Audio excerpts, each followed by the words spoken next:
All right friends, तो आगे बढ़ते हैं। आज हम अपने हैं तीसरे चैप्टर पर, जिसका नाम है पॉलिटी। ठीक है, तो बेसिकली पॉलिटी को जो हमारी, देखो, बेसिक बेसिक पॉलिटी है वो सारी इसमें कवर हो जाएगी। और प्लस इंडिया ईयरबुक 2024, इसमें इसको सरकार ने तैयार किया है। तो 2024 के अकॉर्डिंग सरकार पॉलिटी पर जिस जिस पॉइंट्स पर बात करना चाहती है वो इस बुक में हमको लिख करके उन्होंने दे दिया है। तो टाइम वेस्ट किए बिना let's move on to our polity का चैप्टर। ठीक है, लेट्स सी कि इसमें क्या है। देखिए, यहाँ से शुरू हो जाएगा चैप्टर। थोड़ा सा लंबा चैप्टर है, इसलिए मैंने आपके लिए पहले से ही हाईलाइट कर दिया है। सबसे पहली बात, यूनियन ऑफ स्टेट्स हमारे कॉन्स्टिट्यूशन में लिखा हुआ है। सोवरन है, सोशलिस्ट है, सेक्युलर है, डेमोक्रेटिक है, रिपब्लिक है। हमको ये 5 शब्द पता है: sovereign, socialist, secular, democratic, Republic. ठीक है जी।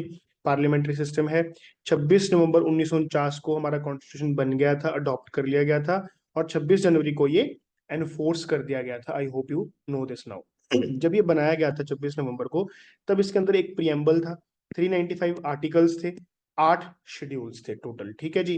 प्रियम्बल के बारे में खास बात क्या है कि कॉन्स्टिट्यूशन कंप्लीट हो जाने के बिल्कुल बाद लास्ट में इसको बनाया गया था।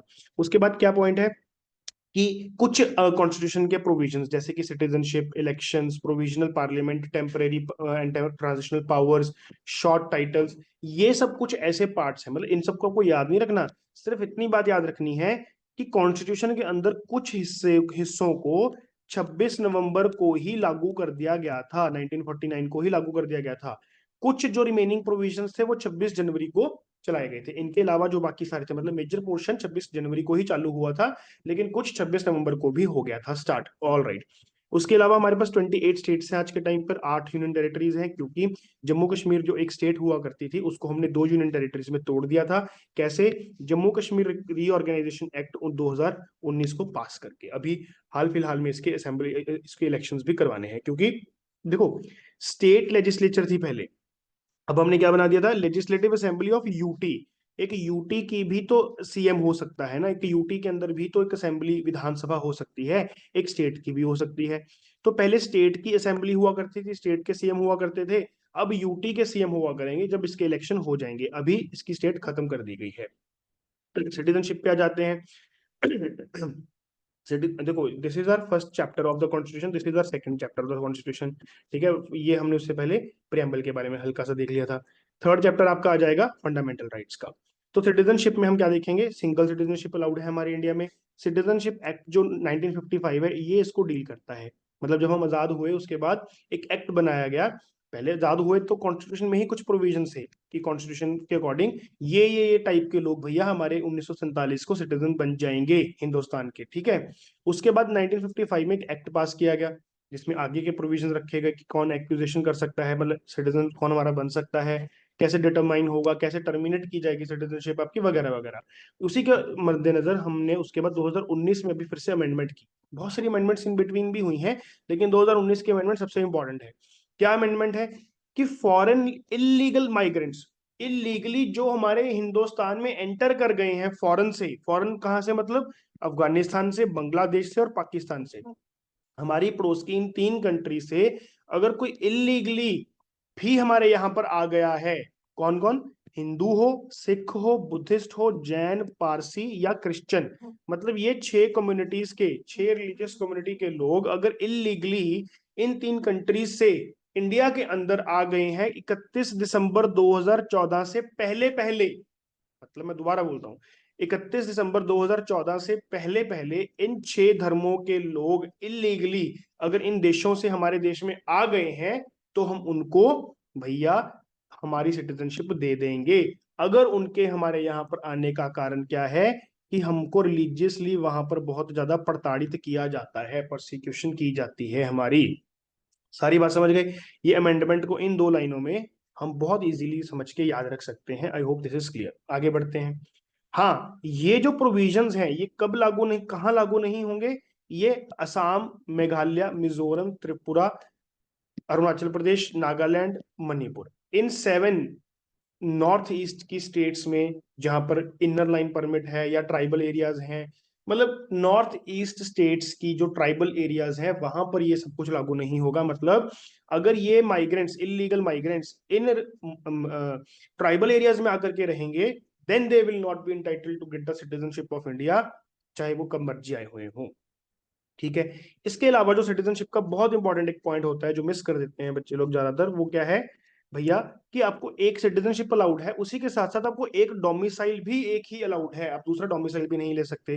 दूसरी बात, अगर हमारे यहाँ पर कोई बंदा सिटीजन बन जाता है कैसे मर्जी, चाहे वो नेचुरलाइज्ड सिटीजन हो, मतलब बाद में बना, चाहे वो सिटीजन बाय बर्थ हो, कैसे भी हो, वो हमारे प्रेसिडेंट तक की पोस्ट को पा सकता है। मतलब कोई भी सरकारी नौकरी पा सकता है ना, जब सबसे ऊपर वाली सरकारी नौकरी पा सकता है तो कोई भी, मतलब कोई बाहर से आकर सिटीजन बन गया, तो ये सारे इलीगल माइग्रेंट्स भी कल को हमारे यहाँ पर सरकारी नौकरी के दावेदार बनाए जा सकते हैं। बात समझ गए? All right. तो उसके बाद क्या है, एक फॉरेनर को जब एक बार सिटीजनशिप दे दी तो क्या उसके बाद उसकी कभी भी ली नहीं जा सकती? नहीं भैया, वापस सिटीजनशिप ली जा सकती है अगर उसने रजिस्ट्रेशन बाय फ्रॉड किया हो, या उसने कॉन्स्टिट्यूशन के प्रति वो डिसलॉयल हो गया हो, ठीक है ना, वगैरह वगैरह, ये सब। अगर वो गलत काम करे, किसी और कंट्री की सिटीजनशिप भी ले ले, तो उसकी सिटीजनशिप वापस भी ली जा सकती है। इसी के ऊपर एक क्वेश्चन आया था 2021 में भी यूपीएससी में, कि सिर्फ एक सिटीजनशिप और एक ही डोमिसाइल मिलता है? बिल्कुल सही बात है। क्या सिटीजनशिप बाय बर्थ ओनली वाला ही हेड ऑफ स्टेट बन सकता है? गलत बात है। क्या एक फॉरेनर को जब सिटीजनशिप दे दी तो उसकी कभी भी वापस नहीं ली जा सकती सिटीजनशिप? बिल्कुल गलत बात है। तो ओनली आंसर इज ए। उसके बाद हमारे पार्ट 3, कॉन्स्टिट्यूशन का पार्ट 3, फंडामेंटल राइट्स पर आ जाते हैं। इसके अंदर आर्टिकल्स हैं भैया हम आपके 12 से 35, 12 से 35, 12 में आपकी है ना फंडामेंटल राइट्स, अपने सॉरी स्टेट की डेफिनेशन दी गई है। 13 में उसको अमेंडमेंट करने की पावर दी गई है कि आप नहीं कोई भी चीज अमेंड कर सकते फंडामेंटल राइट की, वगैरह वगैरह। हमारे फंडामेंटल राइट्स शुरू होते हैं 14 से, 14th आर्टिकल से शुरू हो जाते हैं, जहां पर हमारे एक्चुअली राइट्स लिखे गए हैं। ठीक है, 14 से लेकर के 32 तक हमारे राइट्स लिखे गए हैं, ध्यान से समझेंगे। मैं वन गो में आपको सारे फंडामेंटल राइट्स से याद करवाने की एक ट्रिक बताता हूँ। आप उसको 2 बार 3 बार प्रैक्टिस करेंगे, आपको सारे fundamental rights on your tips याद हो जाएंगे। आप इधर देखिए, सबसे पहले आपको एक क्रोनोलॉजी याद रखनी है, जो कि है ये ई EFERCR, इसको बार बार 4 5 बार बोलो, EFERCR, तो एक क्रोनोलॉजी याद हो जाएगी। ई क्या है भैया? ई है आपका इक्वालिटी। एफ क्या है आपका? फ्रीडम। ई दूसरा क्या है? एक्सप्लॉयटेशन। फिर आर क्या है? रिलीजन। सी क्या है? कल्चर। और फिर आर क्या है? रेमेडी। ठीक है ना, 4 5 बार इसको बोलेंगे, याद हो जाएगा। EFERCR, इसको बोलते बोलते आपको क्या याद करना है? ये नंबर्स 5 1, सबसे बड़ा नंबर आगे लिखो, सबसे छोटा नंबर पीछे लिखो, ठीक है जी। और बीच में लिखो मिड वाले नंबर, दैट इज 4242, 4242। ठीक है जी, बात समझ गए मेरी? बात समझ गए मेरी? EFERCR, 5 और 1 लिखा, फिर 4242, ट्रिक हो गई। क्या है सर ये क्या बकवास कर रहे हैं आप लोग? ये बकवास क्या है भैया? These are the number of articles. Equality वाले फंडामेंटल राइट के अंदर 5 आर्टिकल्स आएंगे, फ्रीडम वाले राइट के अंदर 4 आर्टिकल्स आएंगे, एक्सप्लोइटेशन वाले राइट के अंदर 2 आएंगे, सॉरी 2 आएंगे, ठीक है जी। उसके बाद एक्सप्लोइटेशन के अंदर 2 आएंगे, रिलीजन के अंदर फिर से 4 आएंगे, कल्चर के अंदर फिर से 2 आएंगे, और रेमेडी के अंदर एक ही आर्टिकल आएगा। These are the number of articles if I write so, number of articles. ठीक है जी, याद हो गया? अच्छा सर, नंबर ऑफ आर्टिकल्स तो याद हो गए, अब आप हमको प्लीज आर्टिकल का नंबर भी याद करवा दो, मतलब कौन से आर्टिकल्स। देखो मैंने बोला कि 14 से शुरू हो जाएगी गिनती आपकी, कहाँ से शुरू हो जाएगी? 14 से लेकर के 32 तक। तो 14 से मुझे 5 आर्टिकल्स आगे जाना है, तो मैं क्या करूंगा? ये 5 लिखा हुआ ना, इसमें से एक कम करके इसमें ऐड कर दूंगा, मतलब 14 में क्या ऐड कर दूंगा? 5 - 1 4। तो 5 लिखा है ना, 5 आर्टिकल है, तो 14 + 4 18। ठीक है, फिर 18 के बाद कौन सा नंबर आएगा? 19, 19 + 3 22, तो 19 से 22 आर्टिकल इसमें है। फिर 22 के बाद क्या आएगा? 23, 23 के अंदर क्या ऐड करेंगे? 1, दिस इज 2 ना, क्लियरली दिख रहा है ना, दिस इज 2। तो 2 आर्टिकल्स हैं तो एक नंबर ऐड कर दो, 23 + 1 24, तो 23 और 24 एक्सप्लोइटेशन के आर्टिकल्स हो जाएंगे। फिर 25, 25 में क्या ऐड करेंगे? बोलो बोलो। 3, 4 लिखा है ना आर्टिकल्स, तो 3 हो जाएंगे। 25 + 3 28, तो 25 से 28 आर्टिकल्स आपके रिलीजन वाले में ऐड हो जाएंगे। फिर 28 के बाद आएगा 29, 29 में एक ऐड कर देंगे, 29 30, 29 और 30 कल्चर वाले। और फिर 31 वाला आपको याद रखना है कि हटाया गया है, और 32 वाला आर्टिकल आपका रेमेडी वाला हो जाएगा। बच्चे आपको ना एक बार समझने में थोड़ा सा क्लमजी लग सकता है, लेकिन this is super duper trick. आप कोई आर्टिकल का नंबर कभी भी नहीं भूलेंगे, कभी भी क्रोनोलॉजी में आपको कोई दिक्कत नहीं आएगी। मैं एक बार फिर से रिपीट करता हूं, यहां तक की कहानी ध्यान से सुनो। देखो भाई, एक सेकंड पेन से समझाता हूँ। देखो भाई, EFERCR, ठीक है जी, EFERCR 514242, ठीक है जी, नंबर ऑफ आर्टिकल्स भी याद हो गए। फिर E for equality, F for freedom, फिर अगला E फॉर एक्सप्लोइटेशन, फिर अगला R रिलीजन का, अगला C कल्चर का, अगला R रेमेडी का, ठीक है जी। अब नंबर आर्टिकल लिखने हैं, 14 से शुरू करना है, तो 14 + 4 18, फिर 19 + 3 22, फिर 23 + 1 24, 25 + 3 28, 29 + 1 30, और फिर आखिर में 32। अब सर ये 19, ये 14 से लेकर 18 ये भी सारे याद करवा दो, बहुत आसान है। 14वां क्या है? Equality, right to equality. 15वां क्या है? डिस्क्रिमिनेशन नहीं करना है, ठीक भैया। 16वां क्या है? जॉब अपॉर्चुनिटी देते वक्त कोई डिस्क्रिमिनेशन नहीं करना है। 17वां क्या है? अनटचेबिलिटी बिल्कुल प्रोहिबिट है। 18वां क्या है? टाइटल बिल्कुल यूज नहीं करने, राजा, दी ग्रेट, है ना, हिंदुस्तान के राजा, ऐसे शहनशाह, वो वाले टर्म्स वगैरह यूज नहीं करने, टाइटल वगैरह सारे बॉयकॉट करने, ठीक है जी। 19 से लेकर 22 तक की कहानी क्या है? 19 में लिखी हुई है फ्रीडम्स, आपकी वो 6 वाली, ठीक है, 6 फ्रीडम्स। 20 में क्या है कि अगर आपको जेल हो जाती है, मतलब आप कन्विक्ट हो गए बेसिकली, है ना, कन्विक्ट हो गए, तो कन्विक्ट हो जाने के बाद आपको आपको क्या क्या फ्रीडम्स मिलेंगी, जैसे कि आपको इसमें 3 फ्रीडम्स मिलती हैं कि जब आप कन्विक्ट हो गए हो, सपोज आज मैं कन्विक्ट हो गया हूं, तो जिस वक्त का मेरा जुर्म है पोस्ट फैक्टो उसकी सजा मुझे नहीं मिल सकती। इसका मतलब क्या है सर? कि सपोज मैंने जुर्म किया 2020 में, ठीक है, अब 2020 का जो जुर्म था वो 2023 में पता चला सपोज, या 24 में पता चला, ठीक है। 24 में सरकार को पता चला यार कि इस जुर्म का तो कोई लॉ ही नहीं बनाया, इस जुर्म को तो कभी हमने सजा कोई सुनाई ही नहीं, तो हमने फटाफट लॉ बना दिया, तो 24 में सरकार ने क्या किया? लॉ बना दिया। तो ऐसा तुम नहीं कर सकते, 20 में किए हुए जुर्म में जब मेरा जुर्म हो रहा था तब कोई लॉ उस रिगार्डिंग नहीं था, तो मुझे सजा नहीं मिल सकती। This is called post facto. Second freedom इसमें क्या मिली हुई है? डबल जेपर्डी, मतलब एक ही जुर्म के लिए 2 बार सजा नहीं मिल सकती। तीसरा है इसमें सेल्फ इंक्रिमिनेशन, मतलब कि एक जुर्म में अगर मैंने खुद ही जबरदस्ती, मेरे से नहीं की जा सकती कि भैया आप बयान दो, आप मान जाओ, ये कर जाओ, वो कर जाओ, सेल्फ इंक्रिमिनेशन नहीं हो सकता, मुझे आप फोर्स नहीं कर सकते खुद के खिलाफ ही बयान देने के लिए, ठीक है। 21 में आपको पता है life, right to life. 21A में एजुकेशन का राइट दिया हुआ है। 21A में क्या दिया हुआ है? एजुकेशन का, 6 साल से लेकर के 14 साल तक फ्री एजुकेशन देने की जिम्मेवारी सरकार ने ली हुई है 21A में, ठीक है जी। 22 में क्या है? डिटेन करने की पावर है कि भैया अगर आपको लगे कि कोई बंदा जुर्म कर सकता है, किया नहीं अभी, कर सकता है, तो आप उसको डिटेन कर सकते हो। 24 घंटे के अंदर अंदर आपको मैजिस्ट्रेट के सामने रखना पड़ सकता है, लेकिन हाँ, उसको 3 महीने तक भी एक्सटेंड किया जा सकता है अगर उसके रिगार्डिंग कोई पार्लियामेंट ने लॉ बनाया गया है। 3 महीने के बाद भी आप किसी बंदे को जेल में डाले रख सकते हो, सिर्फ इस बुनियाद पर कि हाँ हमको लग रहा है कि तुम जुर्म कर दोगे। 3 महीने बाद तक भी डाल सकते हो अगर एडवाइजरी बॉडी, जिसके अंदर हाई कोर्ट के क्वालिफिकेशन, जज की क्वालिफिकेशन रखने वाला बंदा कोई एडवाइजरी बॉडी का मेंबर होगा, अगर वो कहे कि हाँ जी 3 महीने बाद भी इस बंदे को जेल के अंदर रखना जरूरी है, डिटेंशन जरूरी है, तो 3 महीने के बाद भी पॉसिबल है। This is very very important, I you have to remember that. उसके बाद 23-24 पे आ जाते हैं, जिसके अंदर क्या है? एक्सप्लॉयटेशन नहीं करनी भैया जी। 23 आर्टिकल में क्या लिखा है कि एक तो ह्यूमन ट्रैफिकिंग नहीं करनी, एक बेगार, बेगार यानी कि बिना मुआवजे के काम करवाना, बिना सैलरी के काम करवाना, ह्यूमन ट्रैफिकिंग, कैद करके भेज देना, किडनी निकाल के भेज देना। 24 आर्टिकल में क्या है भैया? कि चाइल्ड लेबर नहीं करवानी है। 23-24 में एक्सप्लोटेशन कैसे रोकनी है? इस तरह से रोकनी है। 23 में यहाँ पर एक चीज और मैं लिख देता हूँ, मैंने लिखी नहीं। एक तो ह्यूमन ट्रैफिकिंग नहीं करानी, बेगार नहीं करानी। एक्चुअली ये क्या है ना, जो एक्सप्लोइटेशन वाला है, इसके साथ साथ आपको एजुकेशन का भी देना होता है, तो चाइल्ड लेबर के साथ साथ आपको एजुकेशन का चाहिए। चलो ठीक है, इट्स ओके, तो एक बार चाइल्ड लेबर के रखते हैं, मैं उसको बाद में क्लियर कर दूंगा। चाइल्ड लेबर नहीं करानी, ह्यूमन ट्रैफिकिंग नहीं करानी, बेगार नहीं करानी, ठीक है, सिंपल सी बात हो गई। आगे चलते हैं। उसके बाद रिलीजन वाला करते हैं, 25 से लेकर के 28 तक। 25 में क्या लिखा है भैया? सिंपल सी बात है, पी याद रखेंगे।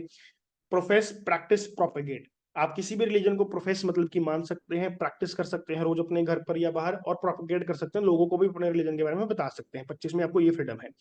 26 में क्या है कि कोई भी रिलीजियस एंटिटी, कोई मंदिर, कोई चर्च, कोई गुरुद्वारा अपनी एक प्रॉपर्टी ऑन कर सकता है, एक इंस्टीट्यूशन अपना स्टैब्लिश कर सकता है, जैसे कि मंदिर गुरुद्वारा इंस्टीट्यूशन है, तो स्टैब्लिश कर सकते हैं, कोई दिक्कत नहीं है।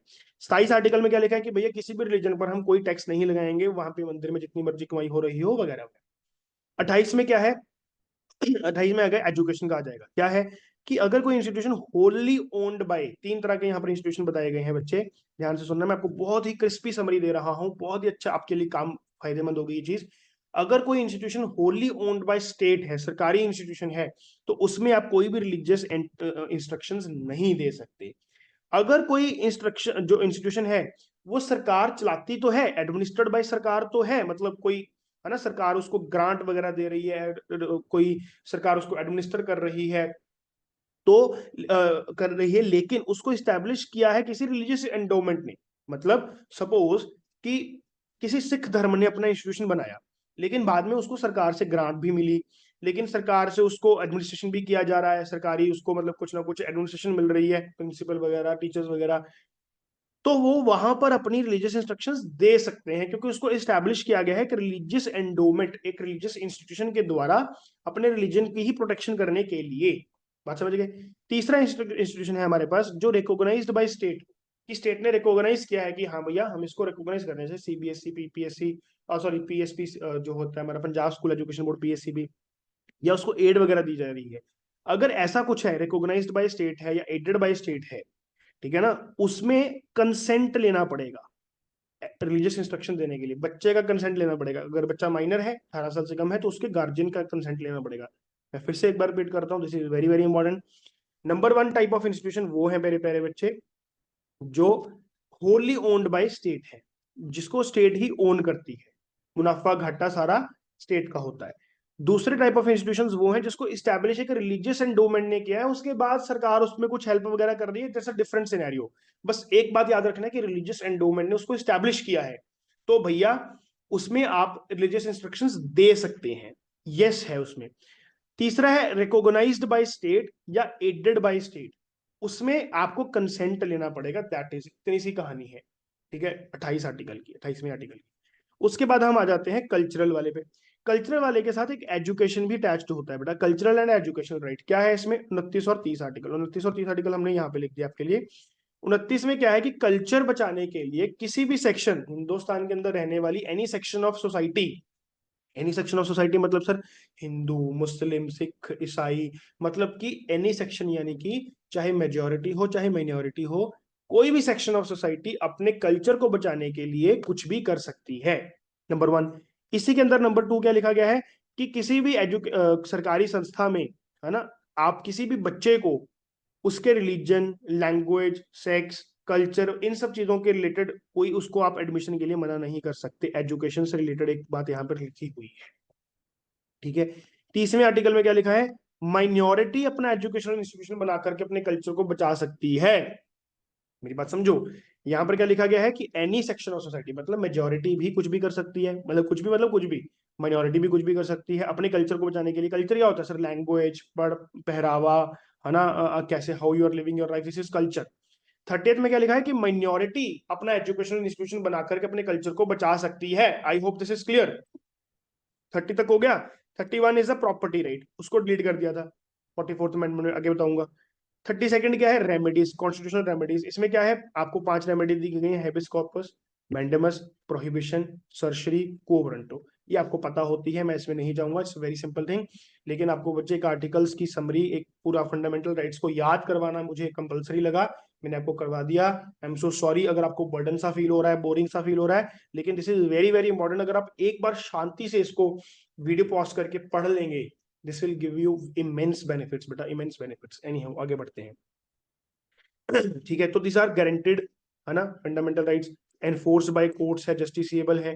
देखो, इंडिया ईयरबुक ने 14वें आर्टिकल की बात की है, 17वें की बात की है, 21वें की बात की है। वेरी वेरी इंपॉर्टेंट, इन तीनों को तो याद रखेंगे रखेंगे, बाकियों को याद रखें ना रखें। 14वें में क्या बोला है, इक्वालिटी बिफोर लॉ होती है और इक्वल प्रोटेक्शन ऑफ लॉ होती है। इक्वालिटी बिफोर लॉ होती है और इक्वल प्रोटेक्शन ऑफ लॉ होती है, ध्यान से सुनना, इसको बहुत इंपॉर्टेंट है। इक्वालिटी बिफोर लॉ क्या होती है कि भैया कानून अंधा है, कानून नहीं देखेगा कि किसके लिए हम एप्लीकेशन कर रहे हैं लॉ की, for everybody it is equal. Equal protection of law क्या होती है कि नहीं भैया, जस्टिस रखना ज्यादा जरूरी है, क्योंकि ये बंदा छोटा है, ये बंदा बड़ा है, इसलिए अगर सेम जुर्म भी किया है तो इसके मायने कुछ और हो सकते हैं, इसके मायने कुछ और हो सकते हैं। ठीक है जी, इस तरह से इन दोनों के बीच में हल्का हल्का सा डिफरेंस है। ये जो डिफरेंशिएट करके जस्टिस की बात करता है कि छोटे बंदे के लिए एक लॉ अलग हो सकता है, छोटे बंदे के लिए एक जुर्म किसी और कारण से हो सकता है, बड़े बंदे के लिए कुछ एक जुर्म और कारण। एग्जाम्पल देता हूं, सपोज करो आपसे किसी का कत्ल हो गया, अब हो सकता है आपसे उसका कत्ल, आपने उसका जानबूझ के कत्ल किया हो, तो आप डिफरेंट सिनेरियो है आपके लिए। हो सकता है आपसे एक्सीडेंट हो गया हो, तो डिफरेंट सिनेरियो होना चाहिए। हो सकता है तीसरा केस कि आप पर हमला कर रहा था, आपने सेल्फ डिफेंस में उसका कत्ल कर दिया। तीनों केस में हुआ तो उस सामने वाले बंदे का कत्ल ही। तो हम ऐसा थोड़ी कह सकते हैं कि तीनों केस में इक्वल ही सजा देनी चाहिए आपको, नहीं भैया। आपके इंटेंशंस के अकॉर्डिंग आपके ऊपर लॉ डिफरेंशिएट किया जा सकता है, so equal protection of law होनी चाहिए। आपको एक मर्डर नहीं किया जा सकता अगर आपने सेल्फ डिफेंस ने उसका कत्ल किया है या एक्सीडेंट से आपका कत्ल हो गया। ठीक है। इक्वालिटी बिफोर लॉ क्या कहता है कि नहीं भैया, हमको कारण नहीं देखना, हमको बंदा नहीं देखना, जो जुर्म हुआ है उसकी एग्जैजरेटेड सजा दो। तो दोनों ही चीजों के लिए हमारा कॉन्स्टिट्यूशन आर्टिकल 14 में बात करता है कि दोनों ही चीजों को हम लेकर के चलेंगे। इसका बेसिकली मतलब राइट टू इक्वालिटी का क्या बोला गया है कि कोई आर्बिट्रेरी पावर नहीं हो सकती कि किसी एक बंदे को इमेंस पावर दे दी कि जो करना करी चलो, कोई चक्कर नहीं। स्पेशल प्रिविलेजेस का एब्सेंस होना चाहिए कि किसी, ऐसा नहीं है कि रिच बंदे को ज्यादा प्रिविलेज दे दी, दूसरे को कम दे दी, ऐसा भी नहीं हो सकता। तो दिस इज 14वां आर्टिकल, वेरी वेरी इंपॉर्टेंट बच्चे, very very important. Article number 15 और आर्टिकल नंबर 16, ये दोनों आर्टिकल्स भी बहुत ज्यादा इंपॉर्टेंस है। ऑल्दो इंडिया ईयरबुक में उसकी बात नहीं की गई, लेकिन बहुत ज्यादा इंपॉर्टेंट है। मेरी यूट्यूब पर इन दोनों आर्टिकल्स के लिए एक स्पेशल वीडियो है, फंडामेंटल राइट्स के अब सेक्शन में प्लेलिस्ट में जाकर के देख सकते हैं, पॉलिटी की एक प्लेलिस्ट है।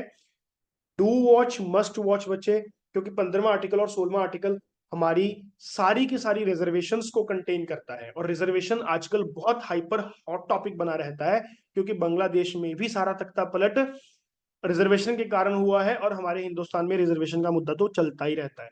तो 15वां आर्टिकल और 16वां आर्टिकल वेरी वेरी इंपॉर्टेंट है। SC ST OBC और EWS, इन चारों सेक्शंस को जो रिजर्वेशन मिली है वो आर्टिकल 15 और आर्टिकल 16 के तहत ही मिली है। To watch that video. Okay, हम आगे बढ़ते हैं। आर्टिकल 17 में क्या लिखा है कि अनटचेबिलिटी को अबॉलिश किया जाना चाहिए। बस ठीक है, अनटचेबिलिटी खत्म करनी है, डन, खत्म हो गई बात। 14 से 18 राइट टू इक्वालिटी मैं आपसे बात कर चुका हूं। I hope you are clear from here also मेरे प्यारे बच्चों। आर्टिकल नंबर 21 पे चलते हैं। 21 क्या बोलता है कि कोई भी बंदा आपकी लाइफ नहीं ले सकता, कोई भी बंदा आपकी लाइफ नहीं ले सकता except procedure established by law. इसका मतलब क्या है कि लॉ के अकॉर्डिंग अगर आपने कुछ ऐसा किया कि आपकी हत्या करनी पड़ेगी अब, तो की जा सकती है, अदरवाइज आपकी जो लाइफ है उसको नहीं लिया जाएगा। This is article number 20। लेकिन 2017 में KS पुट्टा स्वामी केस में अंदर सुप्रीम कोर्ट ने बोल दिया कि लाइफ का मतलब ये भी है right to privacy.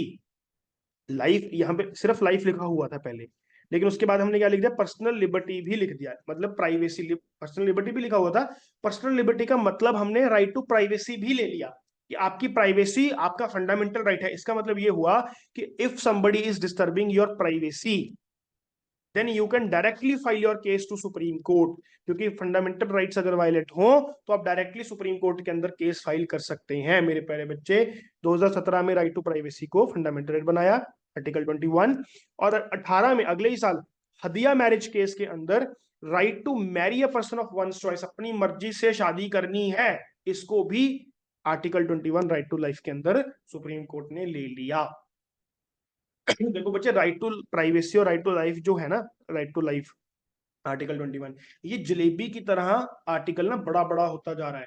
Right to marriage, right to privacy, right to sleep, ये भी इसके अंदर है कि भैया कोई बंदा मुझे रात को सोने नहीं दे रहा, तो ये मेरा राइट टू स्लीप डिस्टर्ब कर रहा है, my fundamental right is getting violated, I am going to file a case in supreme court against you, है ना वो आप समझ गए, हाँ राइट। ओके, आर्टिकल 23 की बात की गई। उसके बाद 23 आर्टिकल क्या था, आप देखो यहाँ पे 23 और 24 दो आर्टिकल थे हमारे पास, किसके अंदर, एक्सप्लॉयटेशन के अंदर भैया। एक्सप्लॉयटेशन में क्या था, देखो ह्यूमन ट्रैफिकिंग, बेगार और चाइल्ड लेबर, बात समझ में आ गई।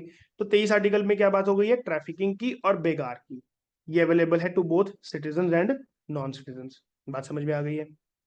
और जो ये है ना ट्रैफिकिंग और बेगार, ये ना तो स्टेट कर सकती है ना ही प्राइवेट कोई बंदा आपके अगेंस्ट कर सकता है, ठीक है, आर्टिकल 23 के अंदर। लेकिन देखो बेगार का मतलब क्या है, बिना भत्ता दिए, बिना सैलरी दिए आपसे काम करवाना, मतलब जबरदस्ती आपसे काम करवाना।